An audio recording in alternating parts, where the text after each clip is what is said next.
Welcome to the Autism Zone. I'm here talking to you today about autism and working.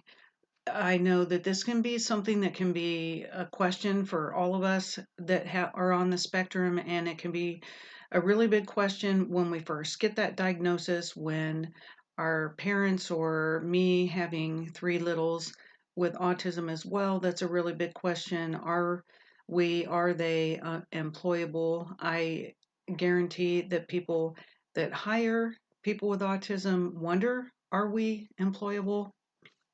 And the question is yes, we definitely are. And I want to go through this and I kind of want to explain why people with autism can be some of the best employees that employers will ever have. I strongly believe that. I have worked in many, many fields, in many jobs, and not because I left for any negative reasons either. Just there's seasons in life, and that's what happens. But I have always been a very strong worker, very honest, and I know a lot of people with autism, and for the most part, you will find these traits in somebody with autism that will make them very employable. They are very honest and reliable. We are some of the most reliable people that you will ever have as somebody on your staff.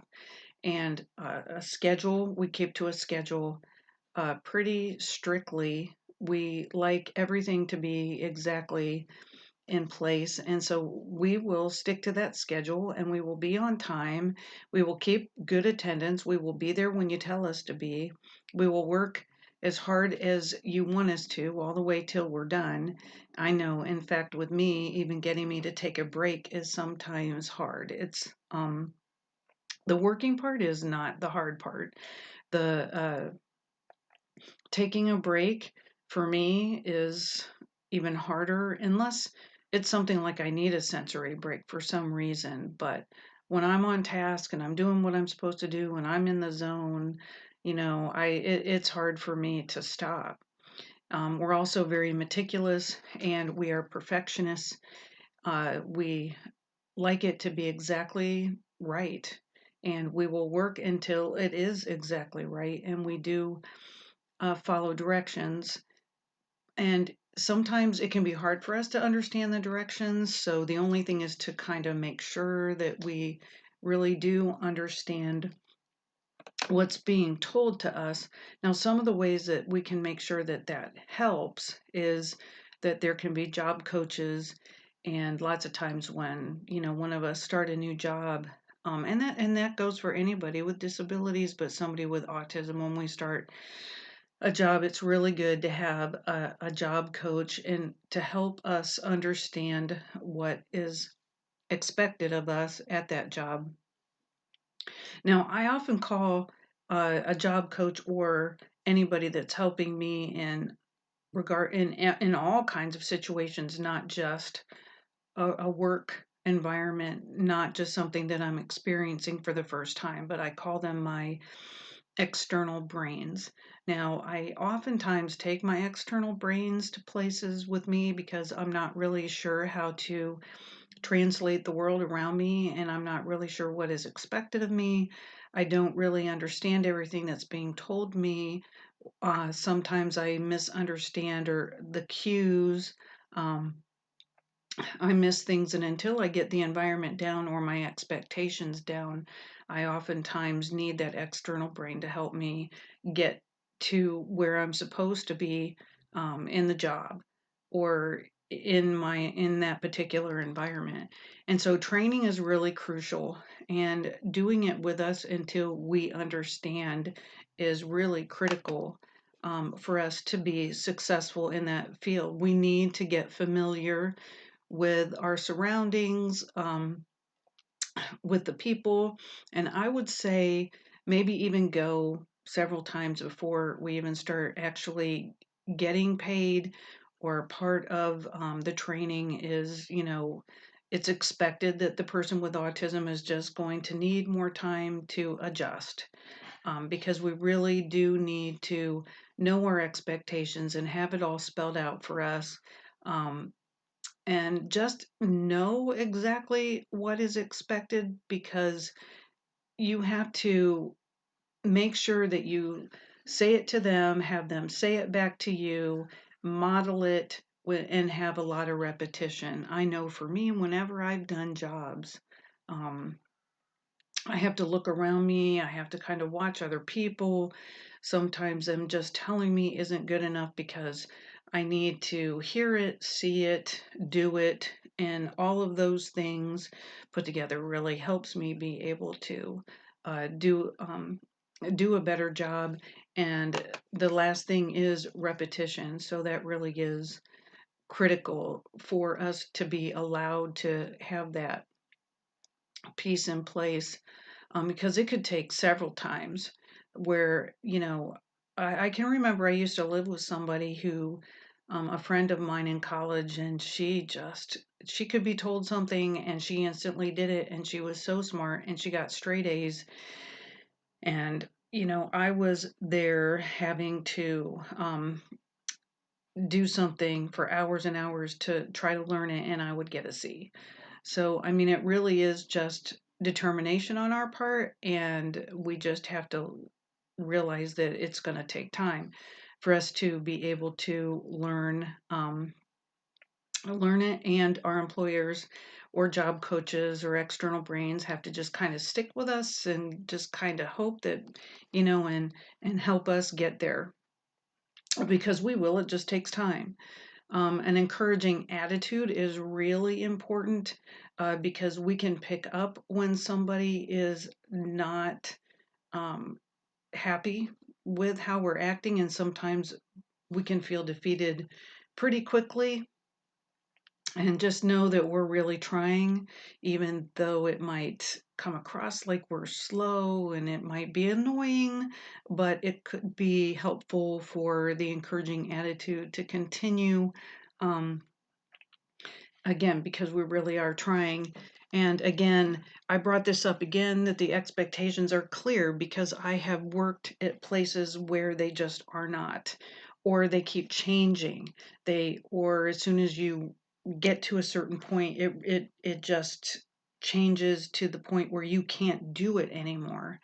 And so it's really important for them, or anybody on the spectrum, to be set up for success, and not to stretch them to the point where that success isn't possible anymore, but to keep them within the frame that they're able to do. That's really important.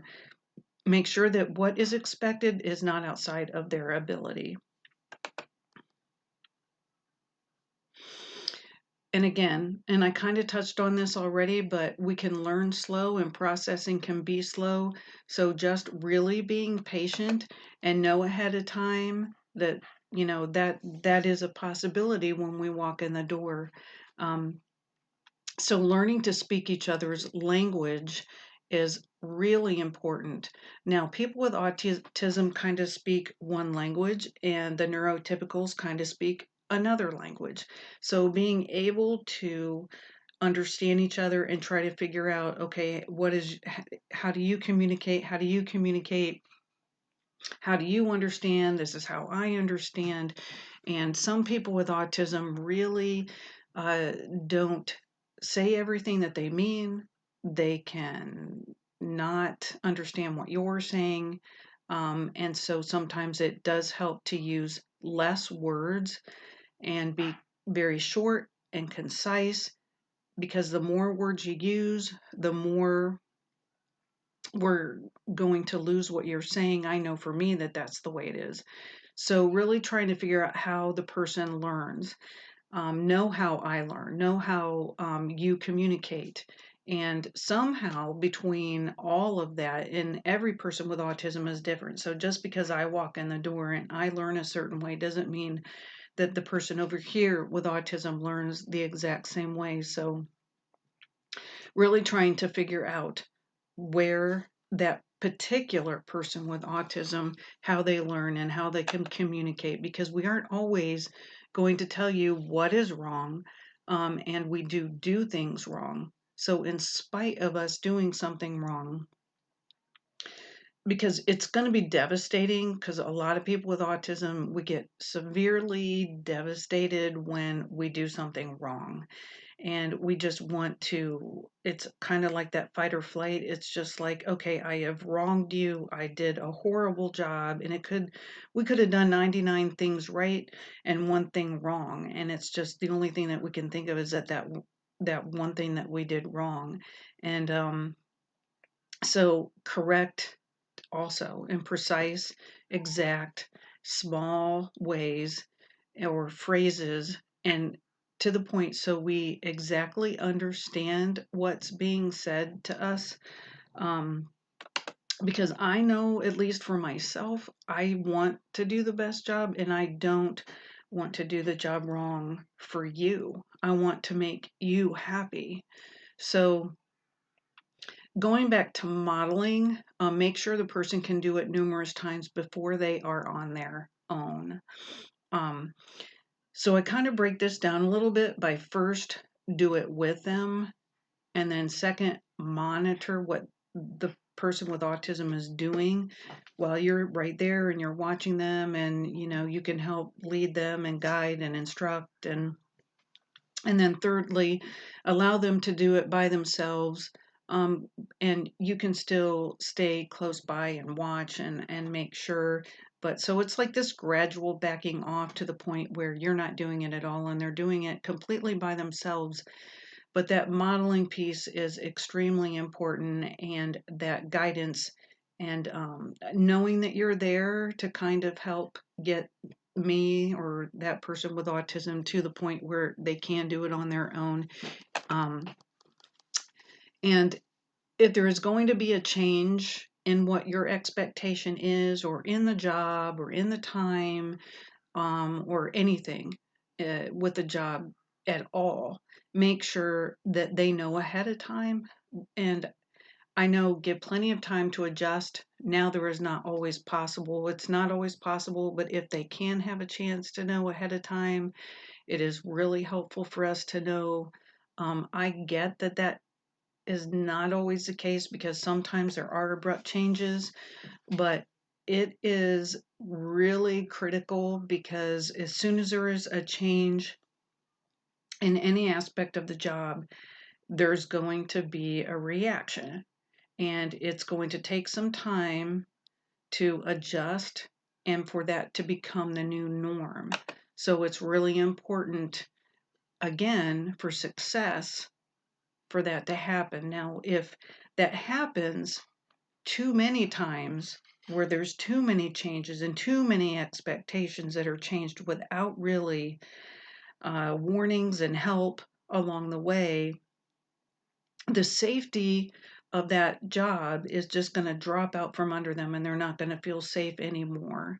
And feeling safe in that job is so critical, and the employer not being negative and not yelling at them and not um, putting demands that are outside of their abilities is just critical to their safety. And feeling safe allows someone on the spectrum to, it allows them to be able to be their best.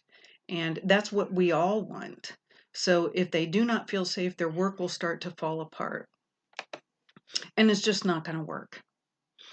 So one of the things to do, and you don't have to do this on a regular basis as an employer, but as a parent or as a job coach, or anybody, any adult that is around somebody with autism, check in with them, and lots of times ask them how they are doing, because we have to learn how to self-advocate. And I'm pretty good at self-advocating, but if I'm in a situation where I feel shut down and I don't have a voice, I'm not going to advocate for myself. Even still, even as far as I've come, and I've come pretty far when it comes to self-advocating, but asking the right questions, coming alongside and say, how is it going? Is this too How can I change this for you? Do you understand exactly what is expected? You're not doing this part correctly. Is there anything that we can do to help you figure out how to do it correctly? So, I mean, all of these, just asking the right questions, because we might not be able to tell you in our words exactly what's wrong. And we want you to know what's wrong. And sometimes we just can't express it. So, positivity is critical. Praise is critical. Setting up for success is critical. And believing in us is critical. I cannot tell you how important it is just for somebody to believe in you.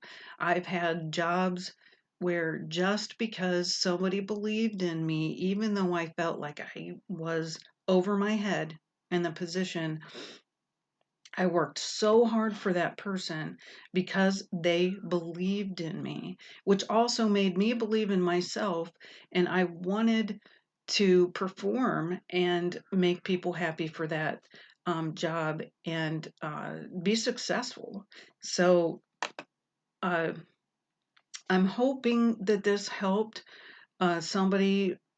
If you're thinking about going into a job, or if you're thinking about hiring somebody with autism, please do it. Please don't hesitate to hire somebody with autism. And if you are on the spectrum and or somebody who is thinking about hiring somebody on the spectrum, please contact me, AnnieD643 at gmail.com. You can click the subscribe button, and please subscribe. And you can hit the little picture of me and hit subscribe. And thank you so much